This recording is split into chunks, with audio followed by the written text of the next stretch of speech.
प्रणाम दोस्तों। हमारे बचपन के मित्रगण युवा अवस्था का आगमन होने पर जरूरी नहीं कि सभी क्षेत्रों में परिष्कृत और नैतिक पथ पर ही चले। कोई कोई भोग में मग्न होकर दूसरों को भी अपने दल में खींचना चाहता है। यही संसार की दैनिक घटना है और इसी प्रकार की एक घटना नरेंद्र नाथ यानी कि स्वामी विवेकानंद जी के साथ भी घटी। उनके युवा दोस्तों ने एक दिन कलकत्ता के निकट स्थित एक उद्यान भवन में स्वामी जी को ले जाना चाहा, क्योंकि इस सांध्य भ्रमण के बारे में स्वामी जी को कोई जानकारी नहीं थी।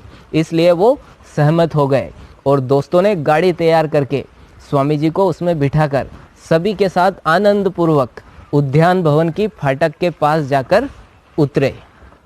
भीतर प्रवेश कर स्वामी जी ने देखा कि वहाँ पर एक नाइट पार्टी का आयोजन हुआ है। सभी आनंद और भोग करने के लिए वहाँ पर उपस्थित हुए हैं और खूब जमकर नाच गाना हुआ। सभी दोस्तों ने नाच गाने में खूब योगदान दिया और स्वामी जी ने भी उनके साथ साथ में योगदान दिया। जब काफ़ी समय बीत जाने के बाद जब स्वामी जी को थकान महसूस हुई तो उन्होंने दोस्तों से कहा कि अब हमें घर चलना चाहिए, मुझे अब थकान सी महसूस हो रही है। तो दोस्तों ने कहा कि ये यहाँ पर पास में एक घर है, तुम यहाँ जाकर आराम कर सकते हो। तब स्वामी जी वहाँ से निकल जाते हैं और उस घर में जाकर लेट जाते हैं, आराम करने लगते हैं। तभी दोस्तों द्वारा प्रेरित एक युवती उस कमरे में प्रवेश करती है जहाँ पर स्वामी जी सोए हुए थे। जब स्वामी जी उस युवती को देखते हैं तो स्वामी जी समझ नहीं पाते हैं कि ये दोस्तों द्वारा किया हुआ एक षड्यंत्र है और वो युवती उसी घर की कोई युवती होगी ऐसा समझकर उस युवती के साथ वार्तालाप शुरू कर देते हैं।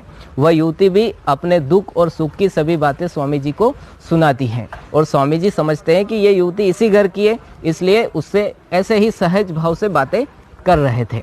तभी वो युवती ने सोचा कि मैंने इस व्यक्ति पर पूरी तरह से अधिकार कर लिया है। ऐसा जब उसने अनुभव किया तो उसने उस कमरे में उपस्थित होने का मंतव्य स्पष्ट कह दिया और अपनी पूरी तरह से भावना स्वामी जी के सामने रख दी।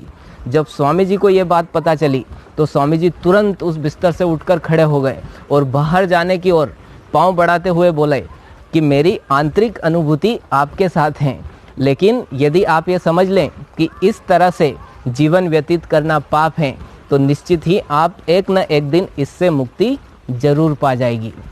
तो दोस्तों, ये कहानी हमें बताती है कि युवा अवस्था में स्वामी जी का मनोबल और चरित्र कितना दृढ़ था। यदि हम युवा अवस्था में अपने चरित्र और अपने मनोबल को यदि दृढ़ रखें तो हम हर क्षेत्र में तरक्की जरूर करेंगे।